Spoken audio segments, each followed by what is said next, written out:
Hello everyone, welcome you all on my YouTube channel Future Mentor.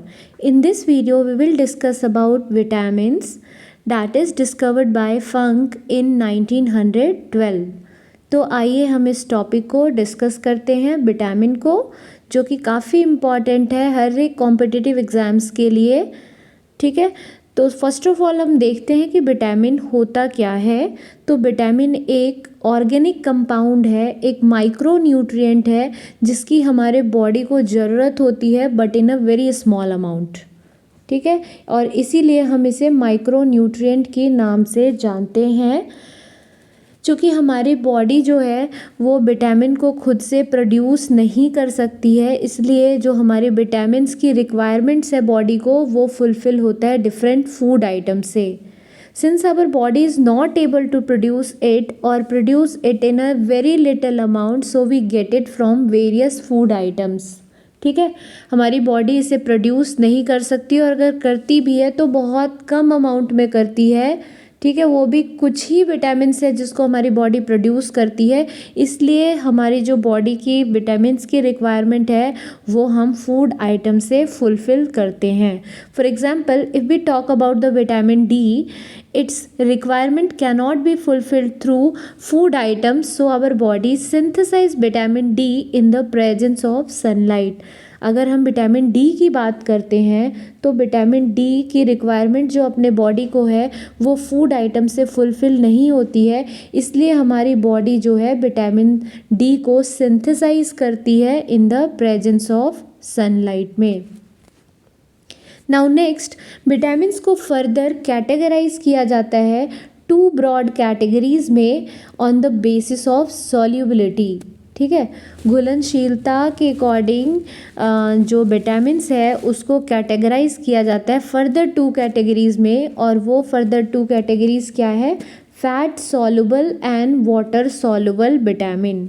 ठीक है, अब हम बात करते हैं वाटर सॉल्युबल विटामिन की। तो विटामिन बी एंड सी जो है वो वाटर सॉल्युबल विटामिन है, और vitamin A, D, E and के जो है वो फैट सॉल्युबल विटामिन है।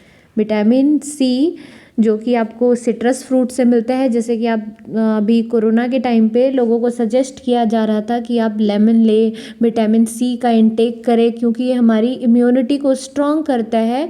तो बार बार लेने के लिए इसलिए कहा जा रहा था क्योंकि ये जो विटामिन है ये वाटर सॉल्युबल है, ये हम अपनी बॉडी में स्टोर करके नहीं रख सकते हैं। हम इसे लेते हैं और कुछ टाइम के बाद ये यूरिन के थ्रू हमारे बॉडी से बाहर आ जाता है, इसलिए इसकी रिक्वायरमेंट हमें एक रेगुलर इंटरवल ऑफ टाइम पे इसकी हमें ज़रूरत होती है। ना वो आप इसे याद कैसे रखोगे कि कौन सा वाटर सॉल्युबल है, कौन सा फैट सॉल्युबल विटामिन है? तो इसके लिए एक ट्रिक है जो कि एनसीईआरटी बुक में भी गिवन है। ट्रिक क्या है? आप याद रखेंगे किसके लिए? फैट सॉल्युबल के लिए, कीड़ा। ठीक है, KEDA, K stands for vitamin K, E stands for vitamin E, D stands for vitamin D and A stands for vitamin A. ये सारे क्या हैं? These are the fat soluble vitamin and B and C जो है वो है आपका water soluble vitamin. Now next, अब जो क्वेश्चंस पूछे जाते हैं इस टॉपिक से वो साइंटिफिक नेम से रिलेटेड क्वेश्चंस पूछे जाते हैं। चाहे आप किसी भी कॉम्पिटिटिव एग्ज़ाम की बात कर लो, बीपीएससी हो या फिर इस बार सीटेट के पेपर में भी विटामिन के साइंटिफिक नेम से रिलेटेड क्वेश्चंस पूछे जा रहे थे। तो हम देखते हैं कि विटामिन ए का साइंटिफिक नेम क्या है। तो विटामिन ए का जो साइंटिफिक नेम है डैट इज़ रेटिनॉल। इसी तरीके से विटामिन बी का साइंटिफिक नेम है thiamine, vitamin C ascorbic acid, vitamin D calciferol, vitamin E tocopherol and vitamin K phytonadione. ठीक है, ये क्या है? साइंटिफिक नेम है विटामिन्स के।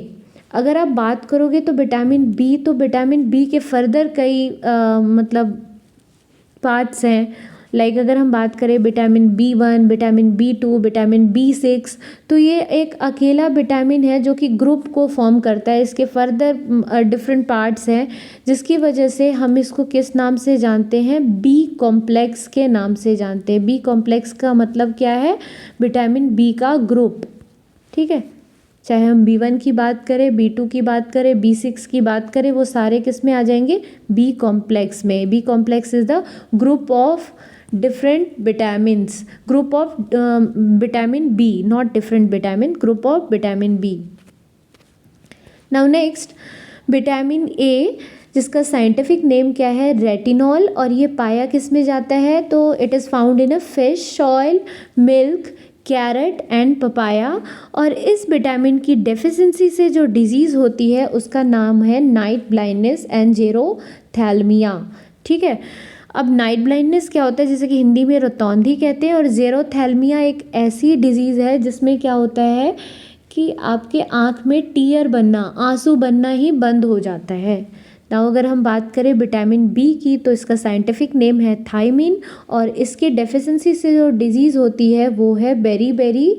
और इसमें होता क्या है, तो बेसिकली आपके जो मसल्स है वो वीक हो जाते हैं, आपके पास बहुत कम एनर्जी आप फील करते हो किसी भी काम को करने के लिए। नेक्स्ट, विटामिन सी, इसका साइंटिफिक नेम क्या है, जिस एस्कॉर्बिक एसिड, और ये जनरली जो जितने भी खट्टे फ्रूट्स हैं उनमें पाया जाता है। जैसे अगर हम बात करें लेमन, आंवला, गुआवा, टोमेटो, ऑरेंज। और इस विटामिन की डेफिशिएंसी से जो डिजीज़ होती है वो है स्कर्वी। आपके गम्स से रिलेटेड प्रॉब्लम आपको हो जाता है, गम्स में ब्लीडिंग होना स्टार्ट हो जाता है। अगर आपको विटामिन, आपकी बॉडी में अगर विटामिन सी की कमी होगी तो आपको कोई भी घाव हो जाए, कोई भी वुंड हो जाए, उसको हील होने में टाइम लगता है। और ये जो विटामिन है स्पेशली इम्यूनिटी के लिए मतलब काफ़ी फेमस है, और यू कैन से कि इम्यूनिटी के लिए इम्पॉर्टेंट है। नेक्स्ट इज़ विटामिन ई, जिसे कि टोकोफेरॉल के नाम से जाना जाता है, और इसका सोर्स है soybean, nuts, eggs, beans, green leafy vegetables. और इसके वजह से जो डिज़ीज़ होती है, मतलब इसकी डेफिशिएंसी से जो डिज़ीज़ होती है वो है पैरालिसिस एंड स्टर्लिटी। पैरालिसिस आप सभी को पता होगा, ब्रेन डिसफंक्शनिंग हो जाता है ना, बॉडी ऑर्गन जो है वो ब्रेन के अकॉर्डिंगली कनेक्ट नहीं कर पाता है उसका मूवमेंट। एंड नेक्स्ट हम बात करें स्टर्लिटी का, तो स्टर्लिटी जो है एक्चुअली फर्टिलिटी जो होती है ना, पावर, वो कम हो जाती है इसकी वजह से। नेक्स्ट इज़ विटामिन के। विटामिन के को फाइटोनोडाडियोन के नाम से जाना जाता है, और इसके जो फूड सोर्सेज है that is broccoli, Apple, spinach. और इसके वजह से जो प्रॉब्लम होती है वो बेसिकली क्या होता है, जब बॉडी में विटामिन के की कमी हो जाती है तो जो हमारा ब्लड जो क्लॉट होता है वो ब्लड क्लॉटिंग होना ही बंद हो जाता है। मान लो कि अगर आपको कहीं भी ऐसे कट लग गया तो क्या होगा कि आपका ब्लड क्लॉट नहीं हो पाएगा, जिसकी वजह से आपको क्या होगा कि ब्लड लॉस की प्रॉब्लम आप में होने लगेगी। तो इसकी वजह से क्या होता है कि हमारे बोन्स का भी पुअर डेवलपमेंट होता है, साथ ही सिग्निफिकेंट ब्लीडिंग प्रॉब्लम हो जाती है। आप इसको जनरली याद रखेंगे कि विटामिन के की कमी से जो ब्लड क्लॉटिंग, जो हमारे ब्लड में एक पावर है क्लॉटिंग की, वो ब्लड क्लॉट बनना बंद हो जाता है, जिसकी वजह से अगर आपको कहीं पे भी कोई ऐसा इंजरी हो जाए तो हैवी ब्लड लॉस हो जाता है। नेक्स्ट, इससे और ऑस्टियोपोरोसिस जैसी प्रॉब्लम हो जाती है। और ये अब हम देखते हैं वो फूड सोर्सेज जिसमें ये पाया जाता है। आप ये देख रहे हो विटामिन के, बेसिकली आप आयरन से इसको रिलेट कर सकते हो। तो ये जो है ये क्या है, एप्पल, स्पिनच, ब्रोकली, इन सब में पाया जाता है। नेक्स्ट अब हम देखते हैं दैट इज़ विटामिन डी, जिसका कि साइंटिफिक नेम है कैल्सीफेरॉल। और इसकी डेफिशिएंसी से जो डिजीज़ होती है that is rickets and osteoporosis. Rickets में क्या होते हैं, बोन्स जो होते हैं वो वीक हो जाते हैं, और ऑस्टियोपोरोसिस में बोन्स जो है वो बेंट हो जाते हैं, अलग अलग मतलब आपके बोन का शेप थोड़ा डिफरेंट सा बनने लगता है। और ये ऑस्टियोपोरोसिस जो है वो जनरली एडल्ट्स में पाया जाता है, ठीक है। और ये जो रिकेट्स है ये जनरली आप कह सकते हो कि चाइल्ड, बच्चों में पाया जाता है ये। नेक्स्ट, ये किन फूड आइटम्स में प्रेजेंट होता है, तो अगर हम बात करें तो ये मिल्क में, मीट में और बटर में प्रेजेंट होता है, और साथ ही सनलाइट भी इसका एक गुड सोर्स है, रिच सोर्स है। So these are some important vitamins that we have discussed here. और आई होप सो आप सभी को ये वीडियो पसंद आया होगा। अगर वीडियो पसंद आया तो प्लीज़ वीडियो को लाइक करें एंड चैनल को सब्सक्राइब करें। Thanks for watching this video. Thank you all.